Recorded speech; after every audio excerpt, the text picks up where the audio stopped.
Well, here's a local camera. I don't normally deal with many cameras from hereabouts, but this one's local. It's a Dunedin camera, or belongs to a Dunedin customer at least. This one's got a problem.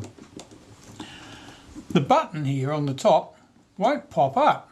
And because it won't pop up, you can't move the focus. So there's certainly something odd going on there. I'm not sure what it is, whether there's a grain of sand that's got jammed down there, whether the spring's broken. I can feel the spring, but this button will not rise to the top of that position. No amount of jiggling seems to hurry it up. Apart from that, what can we say about this camera? It cocks, the shutter fires, the speeds are a bit odd. Oh, film advance just locked. Oh, that shutter release button's a bit stuck down. So something sticky with the shutter release mechanism, that button sticks down. That's certainly something that needs to be dealt with.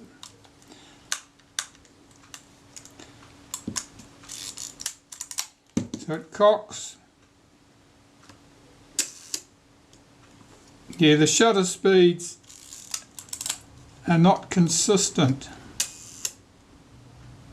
In fact, the eighth and the quarter sound exactly the same. So the shutter's funny, there's something odd about that. The retard gear train's certainly not functioning correctly. Shutter button is sticky. Anything else to note? Oh, there's a few bumps on the base of the camera, nothing horrendous there. A few bumps on the back of the camera, again nothing horrendous there. Focus, well of course I can't check the rangefinder because the focus scale will not move because that button will not pop up. So I'll start stripping this camera down. Retina IIc, not expecting too many extra surprises. It's already got its selection of obvious problems. Can only hope that they are all the problems that I'll strike with it. So I'll remove the two chrome screws from the top cover here underneath the rewind knob, one at the end of the top cover. Lift that top cover off. Nothing abnormal to see there. Let's take off the film release button, the shutter release button. I'll take off the strap lug.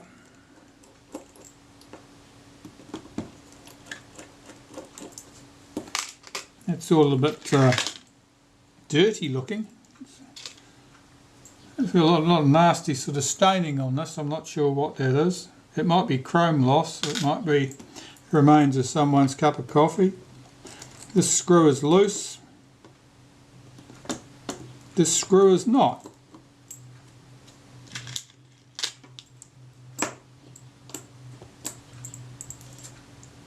I'll just check to see if there's a spring on the shutter release shaft. There isn't. I'll lift out that shutter release shaft. I'm having the camera to pieces, so I'm not terrified that I'm going to lose something there. Take off that screw there. That's the post that guides the film release button.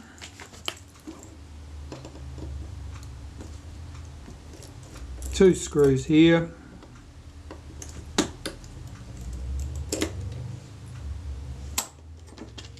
There's a shim washer here and here, set there to, oh, that's got three shim washers in that position. That's to adjust the pressure on this rack. If it's too tight, then there's just too much friction. If it's too loose here, of course, then the teeth would be prone to strip. Just looking at the state of that rack, Yeah, first glance that looks okay. The rangefinder. 2 screws hold the rangefinder in position. They're nice and tight.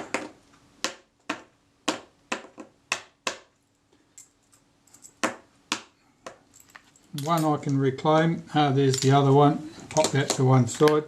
The rewind shaft and the bush that can come out. Continuing on with a theme here, one of the screws was tight, the other one was loose. I'll just dismantle the rewind shaft, pop those bits in the container. Chrome trim can come off. Right, that screw on the top of the Film Advance shaft, I've got a special screwdriver for that's loose. Having a loose screw in that position can easily lead to failure of the shutter cocking rack, so that was certainly something that's good to find before it went that far. I'll just remove those components.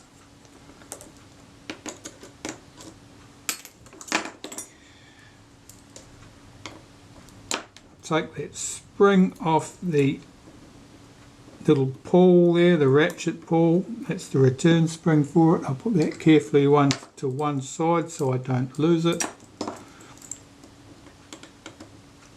This screw, the shoulder screw, supports the rack and holds it, keeps it from pushing away from the gear, and that was, it wasn't exactly loose but it wasn't tight. It could potentially be a nuisance. And this little clip here, this is a E clip or C clip depending on who you're speaking to.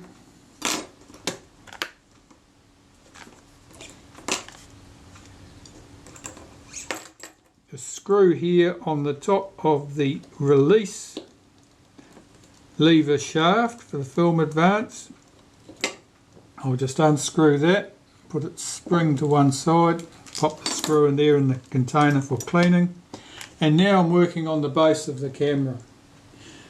So, where is my scalpel?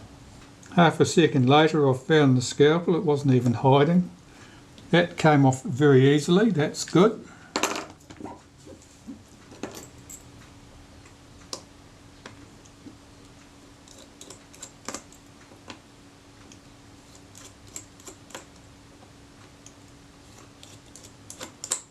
Three screws holding the Film Advance lever in place. We'll reclaim those. The lever I'll put aside for further treatment. The 2 screws holding the back catch release button cover can come off.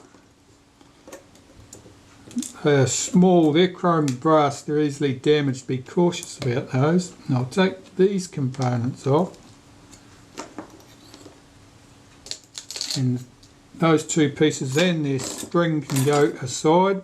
Now the leatherette, will it fight or will it play nicely? It feels a bit dry, it's not at all, it's not stuck down particularly well, which is good.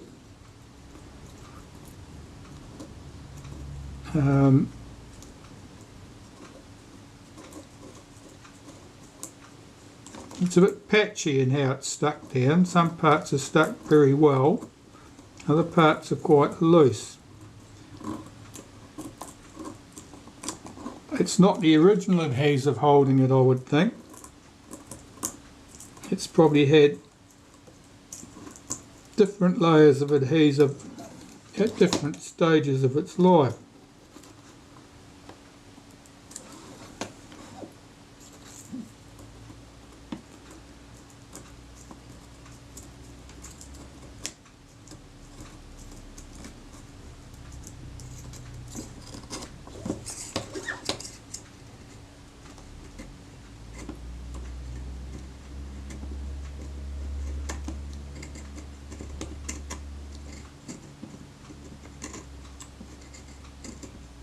certainly stuck firmly at this point.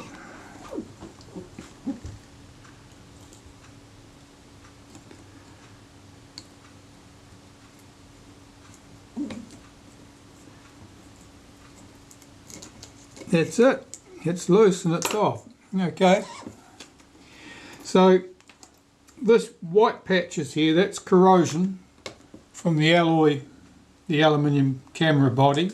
And that means that this is sat somewhere damp, or it may have been sitting in a leather case that was a little bit damp, and that's corrosion. That white stuff's corrosion. I can see the remains of 2 lots of adhesive there.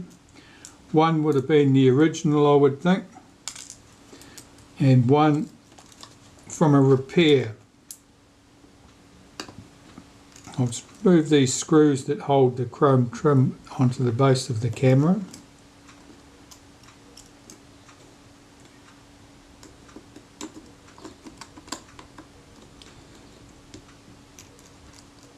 These are fairly well disguised here with the glue and so forth.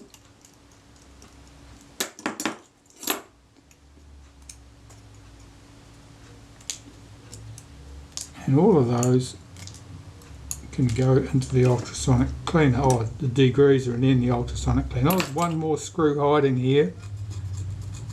Where is it? There it is.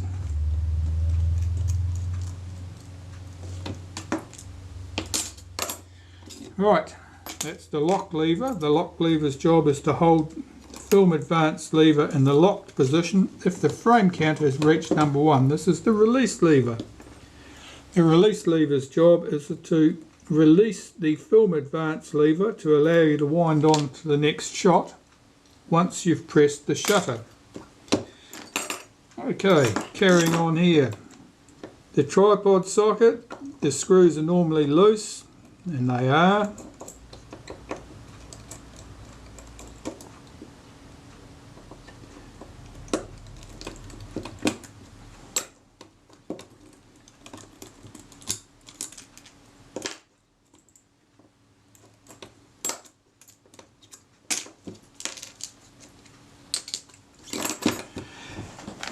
And what have we got now? Oh, the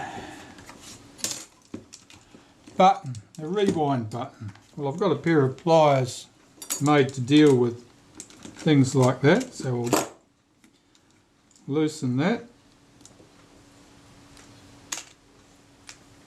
If you're doing lots of repairs of the same sorts of things, it's worth making special tools like this. This is a cheap pair of pliers, cut short and drilled at the end so that it'll grab that nice round button without harming it. Tools like that are easily made. They certainly speed the job up, because otherwise you can be struggling to find tools to hold things or unscrew things for you. Let's remove that screw, put that spring over there for later reference. Take that lock lever out. That lock lever there holds the rewind button in. Once you press the rewind button, it locks in position until you move the film advance lever, and the film advance lever swings that little lever away, which unlocks it and allows the button to drop back down again. Right, there's our shaft. Here we have the bush and the clutch. The clutch's job is to provide some controlled slippage between the take-up spool and the film advance mechanism, so that as film builds up on the take-up spool, as you work your way through the film, it means that the diameter is building up, and as the diameter builds up, if it was turning the same rate all the time, it would be pulling through more film than the sprocket shaft was pulling through, and you would have a problem there. Right, so we've got our sprocket Here's our take-up spool. I just want the metal bush out of the end of it. That's a bit oily looking. It's a bit unusual. Where are we here? Now I'm just going to pull back that curtain. There'll be a brief change of light. The sun was shining before and the contrast was too great. I'm going to take the door off the front. So there's a hinge screw top and bottom of the door. And both screws are a little bit loose. I can slide that off. Just looking at the state of the door. It's a little bit tired and old, but then I can say that about the best of us. Right. So far so good. Now remove the shutter and lens assembly, and we're getting closer and closer to this problem at the front of the camera where that button doesn't pop up, and we'll find out the answer very, very shortly.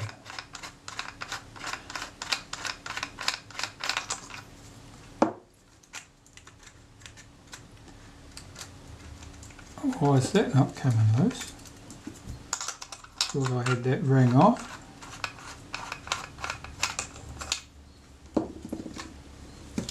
Okay, it's the retainer ring done.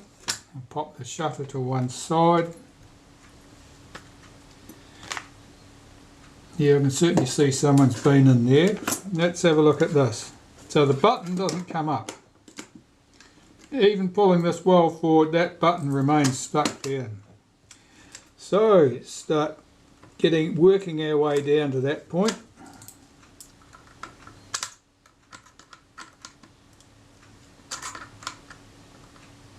Okay.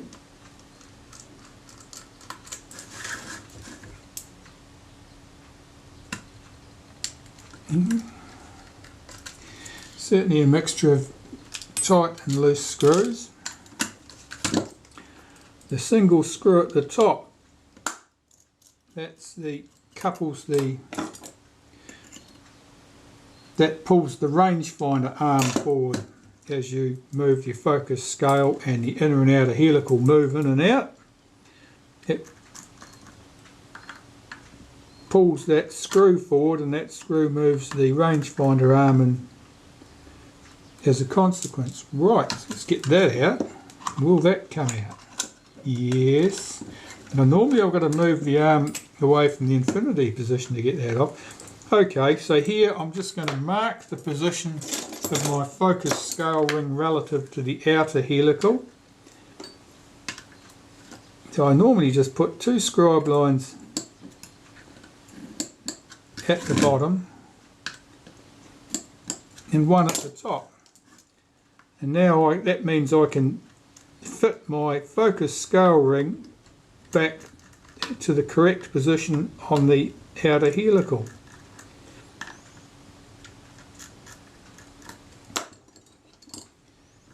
I'll remove those 4 screws.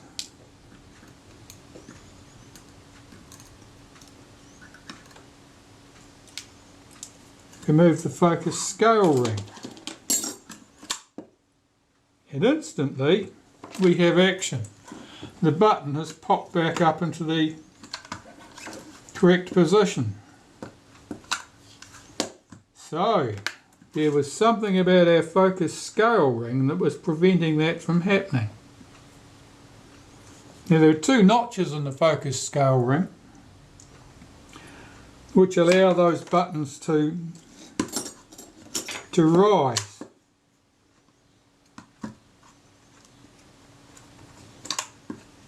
Now that's showing absolutely no ill effects now.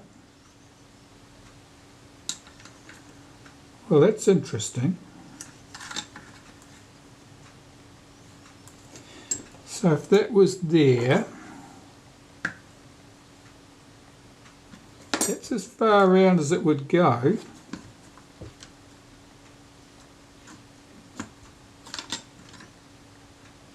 I'll pop those 4 screws back in there and investigate this a little bit more, I think, because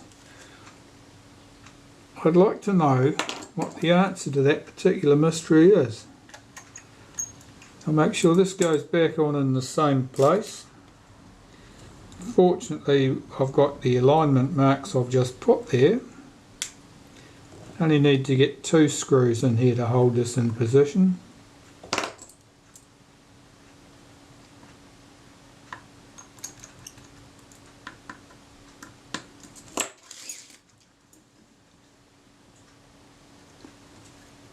So if that was in the infinity position and the front was folded, we pulled it out, the button pops back up into position without any problem at all. That's a curse, because it means that there was a fault, and I don't know why the fault no longer exists. I mean, it could have been a grain of sand in there blocking that.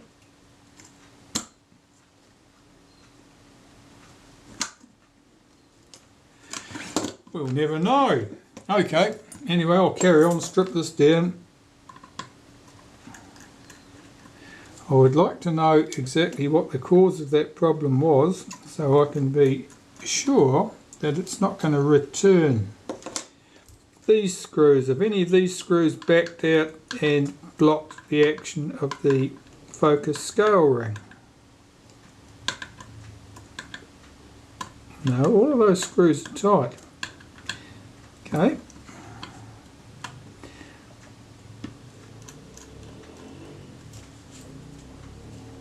Well, there's still other possibilities. Yeah, here's something odd about that top button, because that just pops back out of the way whenever it feels like it. I think it probably means that the camera's been dropped at some stage.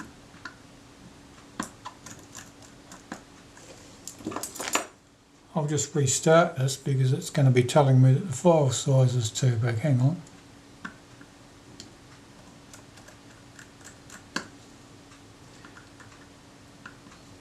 These 4 screws hold the focus assembly to the front standard.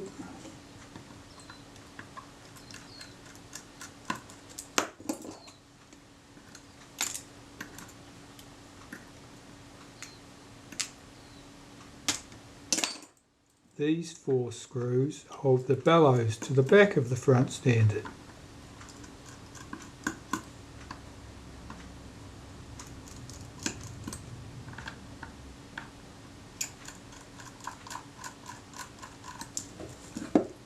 That's probably the bellows falling away, is it? Close enough. Right, let's recover my screws.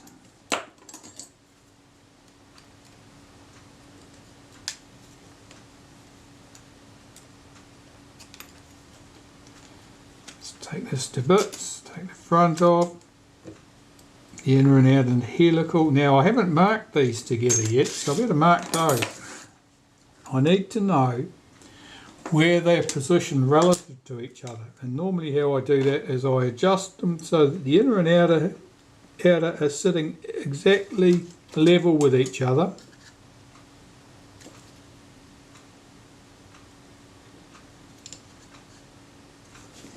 And then I continue my scribe lines that went on the outer helical right through to the inner helical.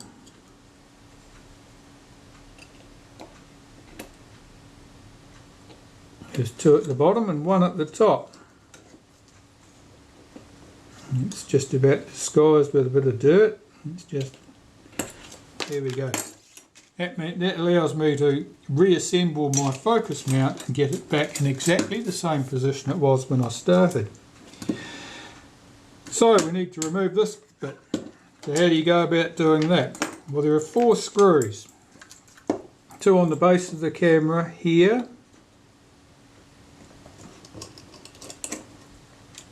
And here. And very often those are very tight, and when they're very tight hard to get undone, but they did not fight. Now these screws are quite mutilated looking. That means that someone has gone to a lot of trouble to get them loose before or tighten them back up before. They didn't normally leave the factory as ugly as that. And one screw there, we'll get that too. Alright, so I'll pop those bellows back. Now there's a bush in here that this runs into, and the bush has just moved, so that screw has come loose from the bush. Let's take that out. Here's the shaft that runs from the back of the camera to the front and takes the action from the cocking rack through to the shutter. That's okay. Looking at the body, there's a little bit of sand and rubbish in there. I wouldn't be at all surprised if my suggestion that there was a grain of sand in an inconvenient place is correct. Yeah, look at the state of this. This is pretty filthy with sand. Okay, so if we hold that down, we can get this out. This is a shutter release component. The shutter release shaft pushes on this finger in turn pushes on this arm, and this arm pushes on the shutter itself. This tab here, that's bent down at a funny angle. That's supposed to be parallel, of course, otherwise the shutter release shaft tends to stick. And as you might recall, in this particular camera, the shutter release shaft tended to stick, so that would have been why. And how did it get like that? Well, possibly clumsy reassembly would do that. Otherwise, may have been extra friction at that point. Oh, I'm more inclined to think clumsy reassembly, knowing how easy it is to have a problem there. The springs for these buttons, what state are they in? They look okay. The button, I'm looking at the state of these buttons. See if there's anything unusual about them. It doesn't appear to be. They appear to be quite normal looking. So I'm sticking to my sand explanation, I think, for that button. Want that spring safely put aside.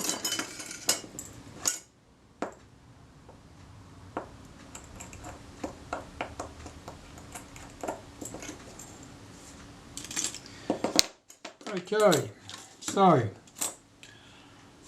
this is all in little pieces now. All of these mechanical components, they've got to go off into the degreaser, have a good soak in the degreaser, then go from there to the ultrasonic cleaner and be zapped until they're nice and clean. And in the meantime, I can busy myself cleaning these components, like that filthy sandy mess that's in there, dirty old grease and sand. All of that stuff needs to go.